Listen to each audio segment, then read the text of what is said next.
xisbigan midowga nabadda iyo horumarka UPD wuxuu u taagan yahay oo aanu aaminsanahay in dowladnimada Soomaaliyeed ay noqoto mid ku salaysan nabad waarta iyo horumar baahsan, dad wada jira iyo dal midaysan, sharci sareeya iyo muwaadin sharfan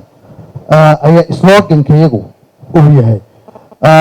maxaan ka wadnaa marka nabad waarta iyo horumar baahsan? nabad waarta walaalayaal lama heli karo iyadoo aanay dalka ka jirin cadaalad ku salaysan sareynta sharciga, cadaalad uu qofka Soomaaliga uu ka heli karo garsoolka dalka oo u dhex ah dadka kaliya dhexdiisa ma aha, dhex u ah dadka iyo dowladda, dadka dhexdiisa isqabta. cid kastoo jamhuuriyadda federaalka ee Soomaaliya dhexdeeda isku qabata cadaalad ay ku kalsoonaan karaan oo dhex u ah ayaa lagu heli karaa nabad waarta. horumar walaalayaal waxaa lagu heli karaa oo aanu aaminsanahay in qorshe la yeesho, qorshahaasoo lagu hirgelin karo siyaasado cadcad oo aan ahayn in qofka habeenkii waxa uu ku seexdo qofka mas-uulkii subaxii sida ay la noqoto uu dalka ku maamulay ay jirto siyaasad cad oo qofku uu ka duuli karo oo agaasimayaasha la magacaaba ay ku shaqayn karaan ee aanay ku shaqaynin wixii habeenkii maskaxdooda ku soo dhaca ama sida la qumanaata iyaga aanay ku shaqayn. taasi hadda noogama muuqato maamulka dalka ka jira in uu jihada hayo dalka ku maamulo siyaasado cadcad iyo qorshe cad oo lagu hago.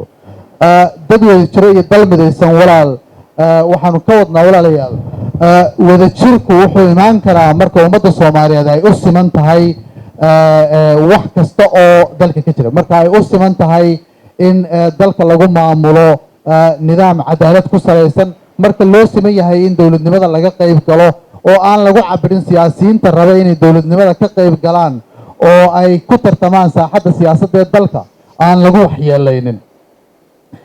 marka saaxad loo siman yahay marka la abuuro ee qofka Soomaaliga uu dareemo inuu dhigiisa kale ee Soomaaliga uu la siman yahay oo aan waxba dheerayno xaalad kasta oo marka u baahan in loo tartami karo, markaas ayaa la heli karaa wada jir. waxaan u taaganay midnimo oo aanu aaminsanahay in lagu heli karo oo keliya wada lahaansho la wada yeesho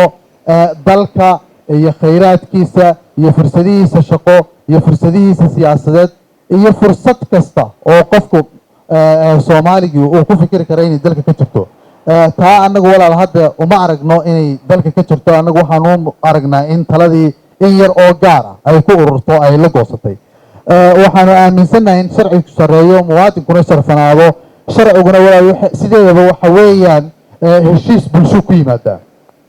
heshiiska bulsho ee uu ku yimaado ee Soomaalida anfici karaa waa dastuur. aanu aaminsanahay hadda in weli shaqadiisii golayaasha baarlamaankuna ay ku jiraan, xukuumaddana looga baahan yahay inay dedejiso soo dejinta si uu u noqdo waxayna hagaya mustaqbalkeena siyaasadeed sheebgaraynaya macnaha u yeelaya. dastuurkaasi dastuurka Soomaalida ma anfici karo dastuur ay ka maran tahay saddex xaalo. dastuurka Soomaaliyeed waa inuu ka turjumaa diinta ummadda Soomaaliyeed haysato islaamka, waa in la waafajiyaa Soomaalidu marka ay xeerarka sameynayso waxay u noqon jirtay diinta islaamka, marka la waayo dhaqankooda xeer ku jiro ay isku maamulaan. waa inuu ka muuqataa oo dastuurku uu ka turjumayaa dhaqanka Soomaaliyeed ee soo jireenka ee beeluhu ku wada noolaan jireen. sababta dastuurka loo samaysanayaaba waxa weeye in lagu kala nabad galo oo marka la isqabto la isula noqdo, isaga la isku maamulo, isaga lagu dhaqmo. dastuurkaasi marka waa inuu noqdaa mid ka turjumaya dhaqanka ummadda Soomaaliyeed ee soo jireenka. waa inuu sidoo kale noqdaa adduunyada keligan kuma noolin, adduunkuna waa adduun aad u waa 730 kilomitir oo square. diyaaradda maanta halkan kaa qaadaa waxay ku soo wareejin kartaa iyadoo aan shidaalkii ka dhammaan. adduunku marka aynu ku noolahay dastuurkeennu waa inuu noqdo dastuur la fahmi karo oo waxa ku qoran ay fahmi karaan, si aynu markaa relationshipka inaga dhaxeeya ay u malayn karaan oo ay u arki karaan oo uu noqdo mid dunida inteeda kalena ixtiraama, innagana dhaqankeenna iyo diinteennu ay ka muuqato. saddexdaas shay waxaanu qabnaa xisbigaygu uu u taagan yahay in la helo dastuur ka turjumaya oo aynu ku dhaqno dalkeenna. waxa kaloo walaal muhiima, dowladnimada Soomaaliyeed waa inay noqotaa dowladnimo aan loo dhaxayn qofka muwaadinka iyo dowladnimada. dowladnimo aanu qofka muwaadinkii u baahnayn marka uu adeeg raadsanayo inuu caaqil ka haysto, inuu suldaan ka haysto, inuu siyaasi ka haysto, inuu xildhibaan ka haysto, inuu wasiir qaraabo leeyahay in madaxweynaha ay ilmaabti yihiin ama soodiyu yahay waxaasoo dhan waa inuu ka nasahnaado in uu helo qofka muwaadinkii xaqa uu leeyahay uu ka helo dowladnimada iyo adeegga uu xaqa u leeyahay dowladnimo isbaaro loo dhigtay oo dhexda cid kale u taagantay annagu waxaanu qabnaa in dowladnimada dalka laga saaro xisbiganina wuxuu u taagan yahay sidii dowladnimada noocaasa la heli lahaa walaalayaal waxaan rabaa inaan xuso habdhaqanka aan cambaareeyo habdhaqanka dowladnimo ee dowladda hadda joogta ee xukuumadda hadda talada haysa habdhaqankaasi wuxuu ku salaysan yahay waa habdhaqan aargoosya oo qofkii maalin dowladda sidaa u jaleecay iyo qofkii isyiri toosiya wax ka sheegay laba gebi lagala boodayo waxaanu rabnaa in habdhaqankaa la bedelo oo sharciga lagu soo noqdo waxaa markhaati kuwa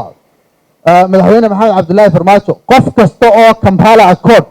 wixii la oran jiray meelooyinka ay ka soo gashay waxaa hadda hor fadhiya cabdiraxmaan cabdishakuur oo weliga markaa ahaa hogaamiyihii mucaaradka ugu aktifsanaayay markaa joogay waa ogtiin oo argoosigiisa waxay noqotay in gurigiisa lagu weeraro keliya waxa loo weerarnay inuu ra'yigiisa si xor u cabiro waxaynu ognahay United Nationska in berigaa la tuugayay inay qayb ka ahayd oo waynu arkaynaa budkii wuxuu ku dhacay Nicholas Haysom oo gebigiisu 3 bilood joogay ayuu budkii laba dul fuulay taana waanu cambaareynaa qof 2 bilood joogay goorta wax qaldaba garan mayne kaliya waxa dambiga kaliya loo haystaan waxa weeye war dadkiina hadilina dadkiina ha caburina doorasho fiican oo xor iyo xalaal qabsada dadkiina ha xorina nin intaa waraaq ku soo qoray markii la yiri dalka waa ka bax waa ka baxaysa waa garan kartaan dalka Soomaaliyeed ma aha in lagu qaldo madax banaanida Soomaaliyeed baa la ilaalinayaa oo dalkan qof kasta oo jooga oo xiriir caalami ku jooga in banaanka loo tuuro loogu marmarsoodo madax banaanida Soomaaliyeed annaga u taagan haddii madax banaanida Soomaaliyeed uu madaxweyne maxamed cabdilaahi farmaajo ilaalinayo askar 2 sano haystay askarta gurigiisa ilaalisa ayuu askar Soomaaliyeed ku bedeli lahaa askar Soomaaliyeed baa hayndaabka koowaad Ugandis baa taagan kii Ugandiska xukumayna wuxuu leeyahay Kooriya horta balmo aqliga saliimkii wuxuu ku tusayaa inuu horta qofkan ka socda Amisom inuu ka maarmo gurigiisa isagoo ilaashado waxa aan qiyaasaya Kampala Accord Shariif Sheekh Axmed madaxweynihii hore ayuun baa haray dadka laga argoosanayay Yoweri Museveni waxa laga argoosanayay iyaga noo sheegi doono maruma hayno waa wax soo socda marka walaalayaal waxaanu rabnaa dowladnimada Soomaaliyeed nooca u eeg muwaadinku uu yahay udub dhaxaadka u yahay annagu ma rabno dowlad Soomaaliyeed oo siyaasigu udub dhaxaadka